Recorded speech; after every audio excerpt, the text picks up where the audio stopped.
Bonjour et bienvenue à tous. Dans le dossier du jour, nous allons revenir aujourd'hui sur les principales conclusions d'un ouvrage intitulé « Crise, ajustement, innovation, portrait d'une économie mondiale en bouleversement ». 10 ans après la crise des subprimes, bien d'autres crises ont ravagé des économies que l'on croyait indéfectibles. Il s'agit de tirer des leçons, car il y a bien des leçons à tirer. Justement, c'est la thèse que défend cet ouvrage dont je reçois l'auteur aujourd'hui, Omar Fassal. Bonjour et bienvenue. Bonjour.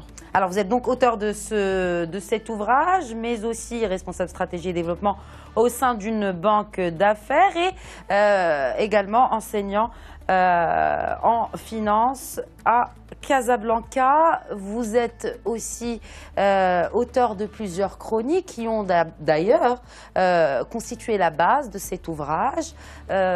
Pourriez-vous nous parler de la méthodologie? Est-ce que vous avez réuni ces chroniques? Vous avez écrit depuis 5 ans que vous écrivez, et finalement c'est un peu la synthèse de ces chroniques que vous avez consacré à diverses thématiques que nous allons voir plus tard. Exactement. Donc j'ai démarré à peu près en 2012-2013 à écrire des chroniques qui ont été publiées sur la presse, des chroniques radio.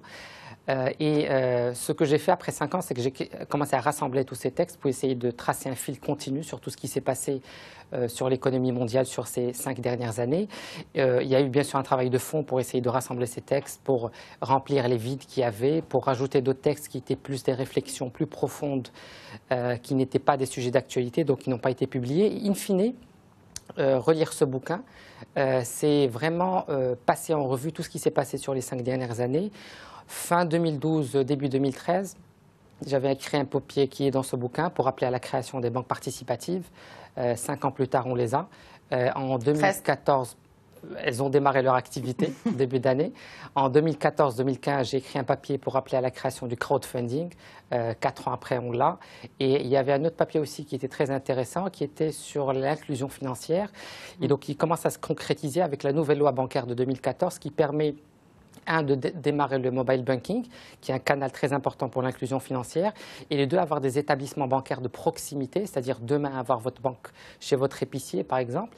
Et là aussi, il y avait un papier qui était assez précurseur, et je suis très heureux de voir que quelques années plus tard, toutes ces prévisions-là se sont réalisées. Alors, c'est intéressant que vous évoquiez le terme prévision, parce que sur le titre de votre livre, qui a été préfacé par le ministre de l'économie et des finances, Mohamed Boussaïd, on dit « Portrait d'une économie mondiale en bouleversement ». Alors, on est sorti de la crise, on n'est pas sorti de la crise. Il y a un bouleversement, certes, des dogmes économiques mondiaux, mais ce bouleversement est-il perçu de votre part de manière positive ou négative ?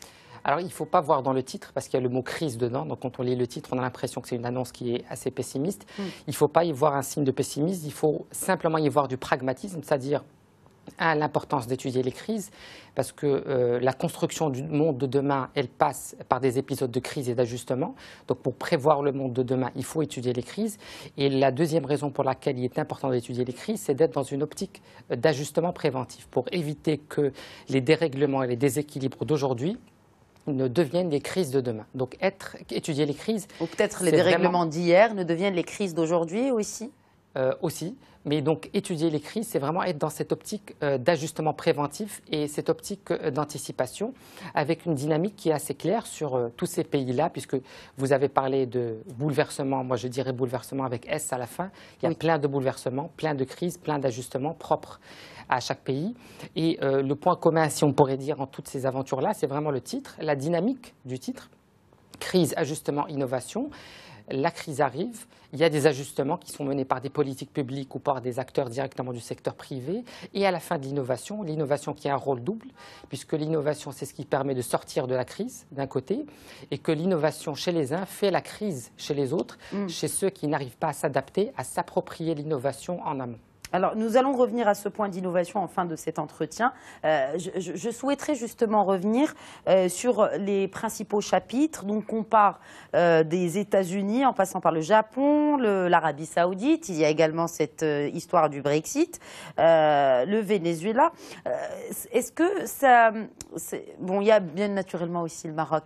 Mais vous y voyez un fil conducteur? Parce que vous avez évoqué ce fil conducteur. Quel est le fil conducteur justement entre tous ces pays? Je dirais qu'il faut séparer le cas des économies avancées des économies émergentes. Si on prend les cas des économies avancées, des pays développés, je pense que le fil conducteur qu'on a eu sur les 10 dernières années, c'est qu'on a souffert d'une croissance économique qui est devenue structurellement plus basse que ce qu'on avait avant la crise. Et on le voit actuellement très bien parce que actuellement, au moment où nous parlons, aux États-Unis, en Europe, on est en haut du cycle économique.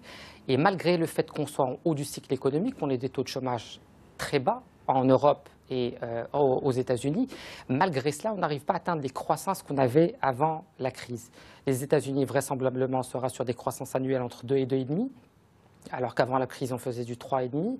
En France, on s'extasie quand on fait une croissance de 0,9% ou de 1%, alors qu'avant, on faisait du 2%. En Italie, un pays qui a beaucoup souffert des retombées de la crise de 2011, de la dette grecque, de l'éclatement de la zone euro, les menaces qui pesaient sur tout ça. Chez ce pays-là, on sera vraisemblablement sur une croissance de 0,8%, 0,8%, alors qu'auparavant, on faisait 2 fois plus, 1,6%. Donc une croissance qui est devenue structurellement plus basse pour 2 raisons. La première, c'est que la croissance démographique, qui est un moteur de l'économie, est devenue plus faible, donc une croissance démographique plus faible. Et le second, c'est que la croissance de la productivité est devenue plus faible. Pourquoi? Parce que ça fonctionne souvent comme ça dans l'histoire, c'est que la croissance de la productivité, qui découle des innovations technologiques, elle n'augmente pas généralement d'une façon continue. Elle augmente par palier. C'est-à-dire que pendant de longues périodes, on va accumuler du savoir, accumuler du savoir-faire, et sur certains points très précis de l'histoire, il va y avoir une explosion, un boom de la productivité. Sur les dernières années, on a accumulé beaucoup de savoir-faire dans des technologies qui sont des industries, des techniques qui sont émergentes, et on ne ressent pas encore le fruit de la concrétisation toutes ces technologies-là sur notre quotidien. Donc, ce qui fait que la productivité, la croissance de la productivité est faible, et donc on reste chez les économies avancées dans un plateau de croissance qui est plus faible que ce qu'on avait avant la crise. Alors, on revient à présent à cette notion d'innovation qui peut être bénéfique pour certains et qui peut porter préjudice à d'autres. Et je reviens, puisque vous parlez de crise, à cette citation de Jean Monnet avec laquelle vous commencez votre ouvrage. Les hommes n'acceptent le changement que dans la nécessité, ils ne voient la nécessité que dans la crise. Alors, on a besoin de technologie, il y a cette nécessité d'avoir recours à la technologie, mais nous, même au Maroc, on voit qu'on est on a lancé un plan d'industrialisation, mais vous mettez en garde contre trop de technologie tue trop d'emplois aussi. Non.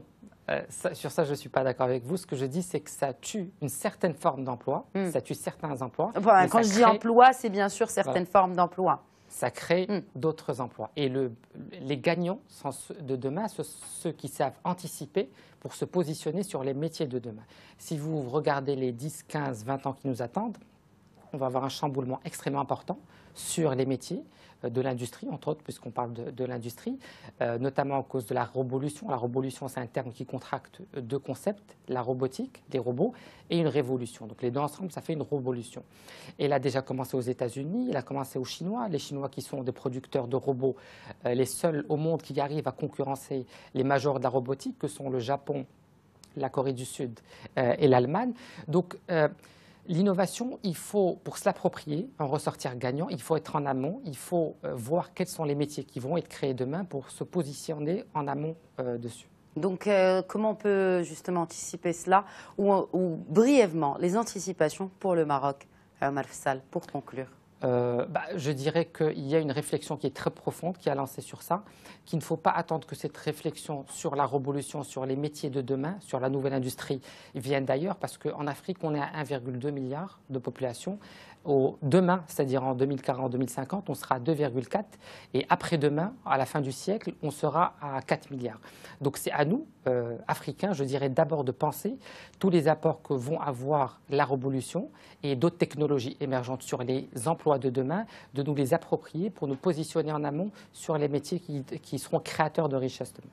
Je rappelle donc le titre de votre ouvrage, Omar Fessal, Crise, ajustement, innovation, portrait d'une économie mondiale en bouleversement. Merci beaucoup, Omar Fessal, pour ces éclairages et puis de nous avoir donné un petit aperçu de votre ouvrage. Merci à vous.